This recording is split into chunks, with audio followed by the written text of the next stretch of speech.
Joining me now for reaction, White House counselor to the president, my friend of too many years to count, Kellyanne Conway. All right, Kellyanne, this is wild. I mean, I've never seen this. I've been in this town for 30 years. You escaped to New York for a while, but I've been in this town for a long time. An anonymous staffer strikes up some relationship with the New York Times, and they're convinced to pen this op-ed. What are your thoughts? I'm not sure it matters. There are op-eds like that in the New York Times every day. It's just a different byline, or I guess a non-byline here. I just have to correct the record. It's not clear to us anyway that it's somebody in the White House. So they're saying senior administration official. That could be many people. There are, I think, thousands of political appointees, hundreds of folks who would qualify under that title alone. But to your point, presidents aren't judged by the noise or even the silence that's occurring at any one moment or any one week. By the usual critics and naysayers. They're judged by the metrics. And when I hear people on cable news, even today in your montage, I confess I hadn't seen any of it before now, say words like historic, unprecedented, stunning. That's exactly the way we describe the economy. It's exactly the way we describe the way he's chopped down all the overburdensome, duplicative, and unnecessary regulations. This is a historic and unprecedented economic boom time. And the Democrats would take that away.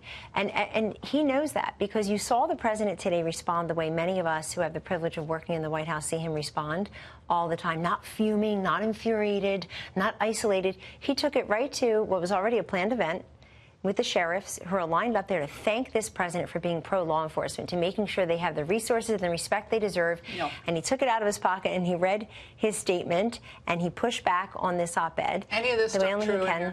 Any of the things that are in this op-ed ring true at all in the slightest? What rings true to me is that people are trying to have it both ways. They want to serve in the government, and they're pretending that they're somehow protecting the country from Donald Trump. You see that all throughout the Woodward book. But is this a fault of staffing? I mean, we have a very small presidential personnel office compared to Obama. I think half the staffers, last time I checked. I know Johnny DeStefano seems like he's a good guy. But it really depends who it is. In other words, it depends who it is. But we've always been concerned from the beginning that there were people in this administration who did not buy into the Trump agenda, looked down upon it, thought we can thwart the agenda, whether it's the wall and they were kind of laughing at the agenda. And I was worried about it. A lot of like-minded people who were with Trump from the very beginning were very worried. I'm still worried about it. I hear you. We got an op-ed in the New York Times. Yes, indeed. And it really depends who it is. But I also think that's not particularly relevant. But meaning like who it is. But what I want to say is, it could be someone in the West Wing. It could be.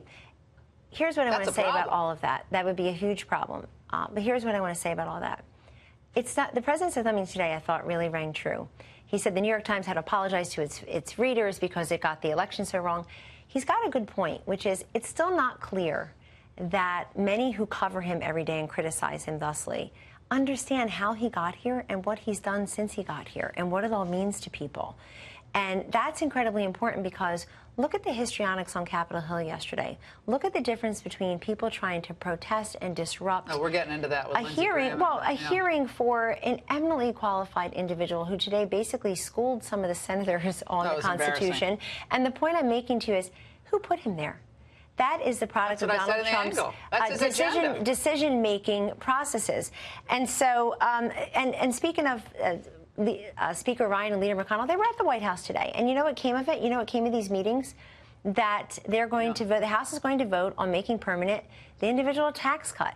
So the people saying, oh, they should invoke this amendment, then they're actually continuing with the president's agenda. They know it's working. But this drumbeat, and it's with Woodward, who has won every journalistic award, well respected. By the way, did you see this, like your mention in this Woodward deal? Like, this is the goofiest. Yeah, I'm thrilled. I don't know if you guys can. Well, the annotation is. This is one of the goofiest things I have ever seen. This is a transcript of a call that says nothing, where the president is actually, I think, really cool. With Woodward saying, well, I'm not going to, it's probably going to be a lousy book. I'm not really. He's like, Kellyanne. He's like, there's a part where he talks about Kellyanne. And it's like so idiotic. Like, who cares? So I got to play for you something that that John Kerry, former Secretary of State, Democrat, obviously Obama, said tonight on CNN. Let's watch. This is a genuine constitutional crisis. This is a moment where It's a crisis of conscience for people in the United States Senate on the other side of the aisle, where they have been willing to be more protective of their chairmanships, of their party, of their president, than they have of the Constitution and the institutions themselves. Constitutional crisis, but you see this building from whether it's Goofy Omarosa or Woodward to this, Michael Wolff, it goes on and on. Well, look, there are rumors that John Kerry wants to run and lose again for president. That's his right. It's a free country. He can do that. He's over the age of 35. Go for it. Joe Biden wants to do the same thing. You saw a lot of the 2020 aspirants yesterday trying to embarrass Brett Kavanaugh, but they really embarrassed themselves and the people who were there protesting on their behalf. And the one thing I don't see in the Woodward book, which I think is very fascinating, is Russia collusion. Oh, Kellyanne, why is that relevant? He didn't say he was out. The media has spent more time on that story than anything else. I haven't read the book. I mean, I but is it in there? In other words, if you're a journalist who took down Richard Nixon, if you're deeply respected in many corners in Washington, D.C., wouldn't somebody who had evidence of that come to you? Wouldn't it leak out? Well, there's no Russia collusion. This is why they're going to the 25th Amendment tonight. That's actually important because they're going to say, why did she talk about that? We're talking about, because they pivot. Because when they have nothing to say, they move to the next story. You did an interview with Woodward, yes? I did, early on when he came to the White House, very early on when we got there. What did you guys And then a year and a half later or so, I went to have lunch with him to find out about the book and what else, but I'm of course above board about that because right, we talk about it. I said it to the president. I told the president directly about it. But this is what I'm saying. I don't like people who go to their car and write memos to the file like Comey. I don't like people who write anonymous op-eds because it's loserville. It's people who are afraid to put their names. If you're a whistleblower, you step forward. But that's why so much of the book is not new. And you actually use your name. Well, that's why, but so much of the book is not new because it's the fourth consecutive book that I can see where certain people are trying to feed their own emotions and egos about how brilliant they were on the campaign and when we first got in the White House. And so that's a little tired. Right. But what I wanted to tell you, too, is I think in that call it's important because Woodward says that he tried through 6 or 7 different people to get an interview with the president. And so I said, would you please give the president all the names? Because the only one he knows is mine. And I don't think that that's been revealed yet because, of course, there's sources for the book. Look, many of the accounts is almost a first-person account of some former colleagues. And I think that's very disappointing. A lot of tapes. It's very disappointing that some people went on the record and they have.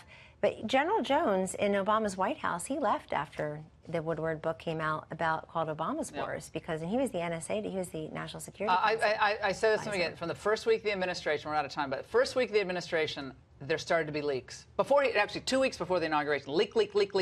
Flynn stuff.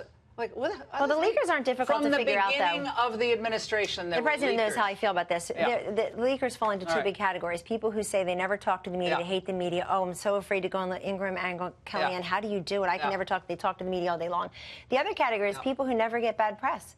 So obviously that would be you or me. But people never get bad press. No, good leakers. Kellyanne, thank you so much for coming in. You got it. For coming in. Thank you. I thought it was just a fascinating conversation with Bob Woodward. They gave him a page of this ridiculous. You and I are not anonymous. Yeah, exactly.